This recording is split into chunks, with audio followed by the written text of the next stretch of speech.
soy el padre Luis Balbuena, oblato de María Inmaculada, y era muy joven, entonces tenía 6 años cuando estalló la guerra en España. La guerra estalló en el 36. Entonces tenía en los oblatos a un primo hermano de mi madre, Julio Rodríguez, y Felipe Díaz, también pariente, que fue el que después relató la historia de los oblatos. Ellos dos se salvaron porque había una confusión, como el padre Felipe lo cuenta, los metían en la cárcel, los sacaban, los volvían a capturar, y ellos dos se fueron con familias que estaban en Madrid y no los volvieron a capturar. Se salvaron por eso. Pero el padre Olegario, que ahora está en Paraguay, el padre Olegario también se salvó por alguna otra confusión por parte del gobierno. Eran jóvenes, milicianos, mandados por un tal Carrillo, que tenía un genio diabólico para esas cosas, que después, cuando terminó la guerra, tuvo que huir a Rusia, volvió y le dieron permiso para que volviera, pero no se encontraba a gusto, aunque le travestían en la televisión, y se volvió a salir otra vez. Se marchó a Yugoslavia con el mariscal Tito, que había luchado contra el ejército de Franco en la guerra, y allí murió. Carrillo era el que manejaba todo esto. Entonces iban, y sin ninguna razón, hicieron profanaciones horribles. Por ejemplo, sacaban cadáveres de los cementerios, convertían las iglesias en burdeles, en lugares donde caballerías, en cuadros de caballos, en casas de prostitución. Eso lo sabemos. Hay un libro bien documentado que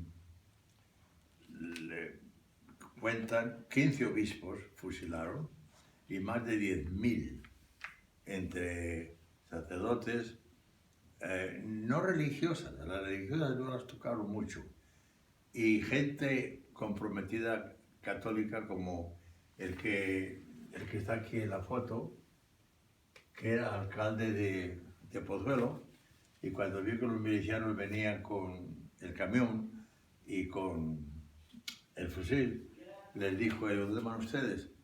Por los frailes. ¿Y por qué vamos los frailes? ¿Qué han hecho? Los frailes son gente buena que está estudiando. Ah, ustedes también de ellos, ¿eh? Y lo llevan. Bueno, entonces, es él y otros 7 que están ahí en el libro, los llevaron los primeros. Y no sabíamos dónde los fusilaron. Pero la familia de él, sabíamos que habían fusilado a un grupo grande en un pueblo muy cerca de Pozuelo del Alarcón, donde está el seminario nuestro, que se llama Aravaca. Y entonces hicieron excavaciones en una fosa de esas públicas y encontraron diferentes cadáveres, y la familia de él, por el DNA, lo identificaron. Entonces supieron los oblatos que allí estaban los 7 primeros que fusilaron. Después, al poco tiempo, volvieron a las 3 de la mañana y se llevaron todos ellos. Estos, por ejemplo, de los que yo no conocía ninguno, claro. Pero el que está aquí, el padre Esteban, era el provincial. El padre Vega era el profesor de teología dogmática. El padre Esteban, ¿cómo se llamaba él? Era el superior del escolasticado. Y este de aquí, Serviliano Riaño, era tío de Camilo González, que estudió conmigo y se ordenó conmigo, Serviliano Riaño. Los demás son de aquellas partes de por allá, pero Fernández, ¿cómo se llamaba él? Justo Justo Fernández, este muchacho joven, fue a la escuela con mi hermana, que en paz descanse, porque el hermano de él era párroco del pueblo donde nací yo y lo tenía con él. Y fue a la escuela con mi hermana y con mi familia. Lo curioso de la familia de este es, de Justo Fernández, tenía otro blato, hermano, Tomás Fernández, que trabajó en Texas y allí murió, aquí. Y tenía dos hermanos que eran diocesanos, o sea que eran dos oblatos, dos diocesanos, un franciscano y dos monjas en la familia de él, la familia de Justo Fernández.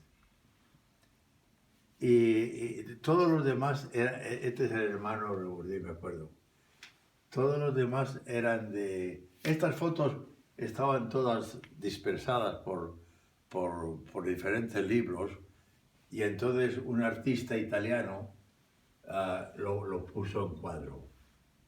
Y esto significa, la María Inmaculada, ahí la ven, y significa pues un símbolo de los mártires volando al cielo. Y hoy es el día de, hoy es 20, ¿qué es hoy? 28. 28, el día en que los fusilaron al último grupo. Sí. Y otros se salvaron, fusilaron 27, pero en aquel tiempo el escolasticado estaba lleno. Quizá había 50 o más. Y los otros se salvaron por esa confusión de ellos. Porque ahí lo dice la historia de Felipe, que los soltaron, lo volvían a... Las cárceles estaban llenas, no sabía dónde ponerlos, venía un jefe quizá nuevo, veía aquella aglomeración y decía, sálganse de aquí. Y después los cazaban otra vez, trataban de cazarlos. Y mi tío, Julio Rodríguez, el primo carnal de mi madre, cuenta que para él fue un milagro. Estaban perdidos por las calles de Madrid. Y en esto viene un señor y dice, ¿y ustedes qué hacen por aquí? Y dice, pues nada, estamos buscando, es que estamos perdidos y estamos buscando la casa de, por ejemplo, imagina que diga, de Andrés Rodríguez. Ah, yo sé dónde vive. Y lo llevó. Entraron a la casa de Andrés Rodríguez y allí los vigilaron. Y entonces dice Andrés, ¿pero cómo dieron con mi casa? Pues un señor nos trajo. ¿Y qué señor era ese? Pues un señor que se llamaba, no sé qué nombre, no conocemos a nadie con ese nombre. Y mi tío decía que había sido San José. Que le salvó la vida. Pues mi tío fue misionero en Argentina y provincial, y Felipe, el que contó la historia, también. Felipe, después ya estando en Argentina, cuando a mí me hicieron párroco de Santa Rosa, pues no había gente que nos ayudara.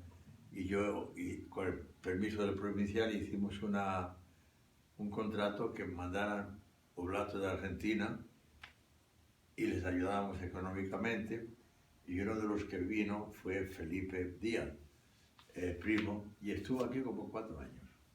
Volvían para Argentina, vendían otro y así estuvieron.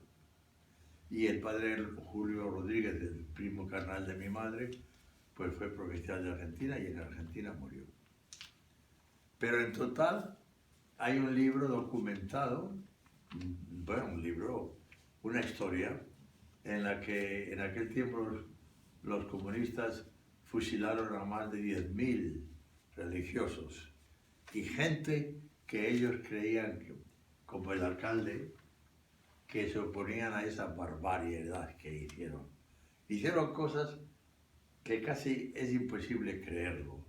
Por ejemplo, como dije, convertir las iglesias en burdeles, donde estaban los santos atados a los caballos, desenterrar gente, barbaridades, locura. completamente.